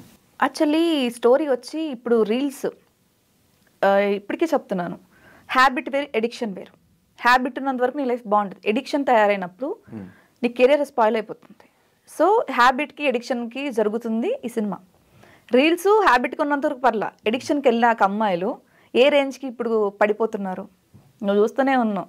జబర్దస్త్లో ఆఫర్లు ఇప్పించేస్తాం, సినిమాలో హీరోయిన్లు ఇప్పించేస్తాం అంటే ఎంతమంది పాపం వాళ్ళు చేసే పనులు వదిలేసి రీల్స్లో లైకులు కొట్టారు, వ్యూవర్స్ వచ్చారని ఎంతమంది వచ్చి లైఫ్లు స్పాయిల్ చేసుకుంటున్నారు. దాని బేసిక్ సినిమా ఇది. రియల్ ఇన్సిడెంట్ అలా ఏం లేదు, అంటే కొన్ని ఉన్నాయి కదా. మన ఎవరు మహారాష్ట్రలో కూడా రీల్స్ ఆవిడ హస్బెండ్ రీల్స్ చేయలేదని చనిపోయింది, ఇలాంటి కొన్ని ఉన్నాయి కదా. సో అలాగా. సో ఇప్పుడు చాలా ప్లాట్ఫామ్స్ పెరిగిపోయినాయి. ఇప్పుడు ఓటీటీ ప్లాట్ఫామ్స్లో చాలామంది ఆదరిస్తున్నారు. అండ్ యూట్యూబ్ ఒకప్పుడు ఉండేది, ఇప్పుడు లేకపోయినా కూడా అట్లీస్ట్ ఆ వెబ్ సిరీస్ కానీ ఇవి చాలా ఉన్నప్పుడు ఎందుకు సినిమానే చేయాలనిపించింది? ఇప్పటికిప్పుడు నువ్వు వెళ్ళి వేరే వెబ్ సిరీస్ చేస్తాను, ఓటీటీలో ఫిలిం చేస్తాను కూడా ఆఫర్. యాక్టర్ కింద అంటున్నా, నీకు తెలుసా లేదా, నేను మొన్నదా ఖాళీగా ఉన్నా కదా, అప్పుడు పెద్దగా ఆఫర్లు ఏం లేవు. డైరెక్టర్ అయిపోయిన తర్వాత పిలుస్తున్నారు, నీ క్యారెక్టర్తో చేస్తావా, నెగిటివ్ రోల్ చేస్తావా అని. నాకు ఇప్పుడు డేట్స్ లేవు, ఎందుకంటే నా నెక్స్ట్ ఫిలిం నేను చేస్తున్నాను నేను. ఆ తర్వాత మళ్ళీ నాకు పెద్ద 10 CRది పెద్ద ప్రాజెక్ట్ ఒకటి డిస్కషన్ జరుగుతున్నాయి. అది ఓకే అయిపోతే మళ్ళీ నేను నెక్స్ట్ ఇయర్ నుంచి దాని మీద ఉండాలి. నాకు ఇప్పుడు లేదు ఈ స్టోరీ డిస్కషన్లో కూర్చోవడం, ఇవి మీటింగ్స్లో కూర్చోవడం, సినిమా రిలీజింగ్, ఇవి ఇప్పుడు నాకు డేట్స్ లేవు. వాళ్ళు ఇప్పుడు అడుగుతున్నారు. సో వస్తే చేస్తా నా ఖాళీ టైంలో. యాక్టింగ్ ఏం మొదలను, బట్ నా సినిమాలో నేను యాక్ట్ చేయను, నేను చేసిన సినిమాలో యాక్ట్ చేయను. వేరే వాళ్ళు ఎవరైనా, ఇప్పుడు ఫర్ ఎగ్జాంపుల్ నువ్వు చేస్తే నా సినిమాలో ఒక మంచి లీడర్ అంటే ఒక టైప్ ఆఫ్ నెగిటివ్ రోల్ అనుకుంటే చేస్తావా అంటే నాకు నిజంగా ఇప్పుడు ఖాళీ ఉండి ఇంట్రెస్ట్ ఉంటే ఖచ్చితంగా చేస్తాను. సీరియల్స్ ఏమన్నా రెడీ? సీరియల్స్ ఎందుకు చేయను అంతే, అది జాబ్ అబ్బా, సీరియస్ జాబ్ అంటే డైలీ దాని మీదే ఉండాలి, టైం టు టైం ఉండాలి, ఎక్కడికి వెళ్ళడానికి కుదరదు, అవి మనకు సెట్ కావు, అసలు సెట్ కావు. సో మన వరకు 3 నెలలు కష్టపడ్డామా, ఒక 2 నెలలు రెస్ట్ తీసుకున్నామా, మళ్ళీ 3 నెలలు కష్టపడ్డామా, ఈ కాన్సెప్ట్ అయితే తీసుకోవట్. ఓకే, నెక్స్ట్ ఏం ప్రాజెక్ట్స్ మరి ఎలా ఉంది? నెక్స్ట్ ఇంకొక స్టార్ట్ చేయాలి సూన్, మేబీ ఆగస్ట్లో స్టార్ట్ చేస్తా. ఎవరు ఇండస్ట్రీలో ఇప్పటికీ క్లోజ్గా ఉన్న ఫ్రెండ్స్ ఎవరు? నువ్వు ఉన్నాగా, ఇంకా స్ట్రైక్ అవ్వట్లేదు. అదే అంటే ఎవరు లేరు. యా, నేను ఎవరికి చెప్పుకోను, ఫస్ట్ ఆఫ్ ఆల్ ప్రాబ్లం ఉందని చెప్పుకోను, నాకు నేనే ఫేస్ చేస్తా. బాధ ఉన్నా చెప్పుకోను, భయం ఉన్నా చెప్పుకోను, ఒక్కదాన్నే ఎంజాయ్ చేస్తా. సో మీ సీజన్ తర్వాత బిగ్ బాస్లో బాగా నచ్చిన కంటెస్టెంట్ ఎవరు ఇన్ని సీజన్స్లో? శివాజీ గారు చాలా నచ్చారు, ఇంకా పల్లవి ప్రశాంత్, అంతే, వాళ్ళిద్దరే నచ్చారు. సీజన్ 7 కాదు మొత్తం ఓవరాల్ అన్ని సీజన్స్లో కలిపి వాళ్ళే నచ్చారు. గీతక్క మా సీజన్లో అయితే గీతక్క ఇష్టం నాకు, ఎందుకంటే బ్యాలెన్స్డ్గా మాట్లాడుతుంది. ఎక్స్పెక్ట్ చేయదు అంటే వీళ్ళతో మాట్లాడితే ఏంటి, వీళ్ళతో మాడకపోతే ఏంటి, వీళ్ళతో మాట్లాడితే ఓటింగ్స్ పడితే ఇలాంటివి ఏమి ఉండదు. She's balanced. నన్ను కూడా బాగా ప్యాంపరింగ్ చేసిందంటే గీతక్క. సో గీతక్క ఇష్టం. సో మాకు మీ సీజన్ నుంచి నూతన్ నాయుడు కానీ బాబు గోగినేని కానీ ఎవరు కనిపించట్లేదు, ఎందుకు? ఏం చెప్పాలి, ఒకటి తర్వాత జైలుకి పోయాడు, ఒకటి ఇండియా వదిలేసిపోయాడు. అసలు రెండు గురించి నేను ఇప్పటికీ వదిలేసి నూతన్ నాయుడు తర్వాత జైలుకి వెళ్ళాడు, తర్వాత ఆయన ఇండియా వదిలేసి వెళ్ళిపోయాడు ఆస్ట్రేలియాకి. ఇక వాళ్ళిద్దరి గురించి మాడుకోవద్దు, అసలు వేస్ట్ టాపిక్. ఏమైపోయారు కనిపించట్లేదు, మనకు తెలీదు. నేను ఏమన్నా ఆయన పియేనా డేట్లు చూసి చెప్పడానికి, ఎక్కడున్నారు ఏం చేస్తున్నారు అనడానికి. అసలు నేను నా కెరియర్లో ఒక చెప్పానుగా, ఒక ఈవెంట్ ఒక షో కోసం దిగజారిపోయిన పర్సన్స్ అంటే వాళ్ళిద్దరే. అది ఇప్పుడు నేను మీరు అనొచ్చు నువ్వు అగ్రెసివ్ కదా, నువ్వు అది కదా ఇది కదా, ఓకే దెన్ ఫైన్. నాకు నిజంగా బుద్ధి లేదు రా భయ్, ఆయనకు ఉందిగా. సరే నువ్వు అన్నట్టు నాకు బుద్ధే లేదు, నేనే ఒప్పుకుంటా. నాకు ఈగో, నాకు కొవ్వు, నాకు ఇంకేదో ఏదో నేనే అనుకుంటా. వాళ్ళకు ఉంది కదా మరి, ఇంకా డబుల్ ఉంది కదా ఉన్నప్పటికీ అంతే. అలాంటప్పుడు పక్కన నన్ను ఒక్కదాన్ని బ్లేమ్ చేయకూడదు, అందరినీ బ్లేమ్ చేయాలి. సో లైఫ్లో what is the most happiest moment? ఏది బాగా రిగ్రెట్ అయ్యే మూమెంట్? రిగ్రెట్ అయ్యింది బిగ్ బాస్కి వెళ్ళడం. ఇందాక కదా దానివల్ల నేను తెలుసా జనాలకి, దానివల్ల కొంచెం. ఇప్పుడు నువ్వు అది నేను నీ గురించి చెప్తున్నా, నా గురించి నా మనసులో ఏదనుకుంటుంది నేను అదే అన్న. వెళ్ళకపోయి ఉంటే మేబీ సంజన ఇంకా మంచిదానిలాగా మోడలింగ్ చేస్తూ బుద్ధిమంతురాలాగా ఇంకా బాగుండేదేమో కదా. సో జనాలు కొత్తగా కనిపించేదేమో, అంత నెగిటివ్గా కనిపించి ఫైర్ బ్యాండ్ అనే పేరు తెచ్చుకోకుండా ఉండేదేమో. సో అదొకటి. హ్యాపీనింగ్ మూమెంట్స్ అంటే చాలా ఉన్నాయి. సినిమా తీయడం కానీ చాలా ఉన్నాయి. ఎవ్రీ మూమెంట్ మా డాడీ కార్ కొనడం కానీ చాలా అన్నీ నాకు everything is happening moments. So అందరినీ నమ్మడం నీ స్ట్రెంగ్త్, మోసపోవడం వీక్నెస్ ఏంటి? నాకు అదే అర్థం కాలేదు. అంటే నమ్మకం లేకపోతే, ఇప్పుడు నువ్వు పిలిచావు, నమ్మకం లేకపోతే ఇప్పుడు ఎందుకు వస్తాయి ఇక్కడికి? అంటే నువ్వు అఫీషియల్గా పిలిచావు, అది వేరే విషయం. ఫర్ ఎగ్జాంపుల్ రేపు సంజు నాకు ఏదో సమ్ ప్రాబ్లం ఉంది, వస్తావా అంటే నువ్వు నాకు తెలుసు కదా, నా ఫ్రెండ్ కదా, రాకుండా ఉండను కదా. సో అది నమ్మకమే కదా, అంటే నా ఫ్రెండ్ అని నమ్మకమే కదా. ఇందులో వీక్నెస్ ఏంటి? ఆ నమ్మకం వాడుకున్న తర్వాత నన్ను మోసం చేస్తాడు, అది వీక్నెస్. నాకు అర్థమవుతుందా? 10,000 డబ్బులు అడిగావబ్బా, ఇచ్చినప్పటి వరకు నేను దేవతే. డబ్బులు ఇట్లా అడుగుతా చూసావా, అప్పుడు క్యారెక్టర్లు వస్తాయి. నీ అమ్మ నువ్వు ఇదే, నువ్వు ఇలాంటి దానివే, నువ్వు నన్ను డబ్బులు అడుగుతావా, అలాంటివి వస్తాయి. దానివల్ల చాలా డబ్బులు ఇచ్చి నీకు తెలీదు. ఒకప్పుడు నేను బ్లడ్ డొనేషన్ కానీ చాలా అని తెలుసు, చాలా చేస్తాను. కోవిడ్ రావడానికి కూడా కారణం ఒక 50-60 మెంబర్స్కి ఫుడ్ పెట్టడం వల్ల నాకు కోవిడ్ వచ్చింది, తెలుసా విషయం. 7 days నేను హాస్పిటల్లో పోరాడా. మంచికే వెళ్ళా, కానీ నా చెడు వచ్చింది. అలాగే ఎవరన్నా ఫర్ ఎగ్జాంపుల్ నా డ్రైవర్ కింద పనిచేసేవాడు, అక్క ఇల్లు కట్టుకున్నాను అక్క, ఇది స్లాప్ వేస్తే నాకు రేపు పొద్దున లోన్ శాంక్షన్ అయిపోతే 2.5 lakhs వస్తే రాగానే ఇచ్చేస్తా అక్క అన్నాడు. సరే తీసుకురాను. 3 years అయిపోయింది, వాడు ఇల్లు కట్టుకున్నాడు, దానికి ఏసీ కూడా పెట్టించాడు. ఇప్పుడు డబ్బులు రాలేదు, అడిగితే అసలు నువ్వు నాకు ఇచ్చావని గ్యారంటీ ఏంటి అన్నాడు. నోట్లు లేవు కదా. తర్వాత ఇలాగే నాకు అన్నయ్య లేరు, రాఖీ కట్టానని ఒక రీజన్కి యూకే వెళ్తానంటే ఒకటికి 8 lakhs ఇచ్చా, సెటిల్ అవుతానంటే. నోట్లు లేవుగా, నాకు ఇష్టం వచ్చినప్పుడు ఇస్తా, లేకపోతే లేదు. ఇప్పుడు 3 సంవత్సరాల నుంచి అదే జరుగుతున్నాయి. సో ఇలాంటివన్నీ నేను వాళ్ళ కెరీర్ సెట్ అవుతుందని ఇచ్చిన దానికి కూడా రివర్సే నా గురించి బ్లేమ్ చేసి మాట్లాడిన వాళ్ళు చాలామంది ఉన్నారు. ఆ ఎక్స్పీరియన్స్తో నేను అసలు మనుషులు నమ్మడం మానేసా. అరే బాబు ఎందుకు వచ్చిన గోల్ రా, అందుకే చెప్తున్నా కదా, మనుషులతో బయటకు వెళ్ళడం మానేసింది, మనుషులు నమ్మడం మానేసింది. అసలు నీకు ఎప్పుడు అదే చెప్తున్నా కదా, పార్టీలో చూసావు కదా, ఒక్కదాని ఒక్క టేబుల్లో ఎందుకు ఉంటుంది తెలుసా, గెలిగితే ఎందుకు వచ్చిన గోల్ రా బాబు. సో మీకు కూడా డబ్బులు కావాలంటే ఆమె ఇన్స్టాగ్రామ్ అట్లా మెసేజ్ పెడితే నోట్స్, ప్రామిసరీ నోట్స్ ఏం లేకుండా డబ్బులు, ఆ తర్వాత నేను అడుగు తింటా. సో ఫైనల్గా ఆడియన్స్కి క్రైమ్ రీల్ ఎప్పుడు వస్తుంది, ఎప్పుడు రాబోతుంది, సినిమాలో వాళ్ళు ఎగ్జైట్ అయ్యే థింగ్స్ ఏమున్నాయి, ఎప్పుడు రిలీజ్ అవుతుంది ఏంటో వాళ్ళకి చెప్పేస్తే మనం క్లోజ్ చేద్దాం. యా, క్రైమ్ రీల్ అనేది అందరికీ నచ్చే సబ్జెక్ట్, ఇప్పుడు యూత్కి బాగా కనెక్ట్ అయ్యే సబ్జెక్ట్, రీల్స్ చేసే వాళ్ళకి మరీ కనెక్ట్ అయ్యే సబ్జెక్ట్ ఇది. సోషల్ మీడియా ఎడిక్షన్ ఉన్న వాళ్ళందరికీ ఈ సినిమా బాగా కనెక్ట్ అవుతుంది. ఒక మంచి మెసేజ్ ఉంటుంది ఫిలింలో. సూన్ మాది నెక్స్ట్ మంత్ ఫస్ట్ వీక్లో రిలీజ్ అవుతుంది. సో డేట్ మేము త్వరలోనే కన్ఫర్మ్ చేస్తాం. సో అందరూ వచ్చి ఫ్యామిలీతో వచ్చి చూడొచ్చు సినిమాని. అంటే క్రైమ్ కదా, అది ఉంటుంది ఇది ఉంటుంది అంటే కొంచెం ఉంటుంది, బట్ కాకపోతే చూసేలానే ఉంటుంది. హ్యాపీగా వచ్చి చూడండి. ఒక అమ్మాయి బాగా కష్టపడి ఎస్ ఒక్కతే సినిమా తీసింది, అది రిలీజ్కి రెడీగా ఉంది. సో మీరందరూ కూడా సినిమా చూసి నచ్చితే ఒక మౌత్ పబ్లిసిటీ స్ప్రెడ్ చేసి దాన్ని హిట్ చేయాలని మనస్ఫూర్తిగా కోరుకుంటూ, ఇది సంజన గారితో ఒక స్మాల్ చిట్ చాట్.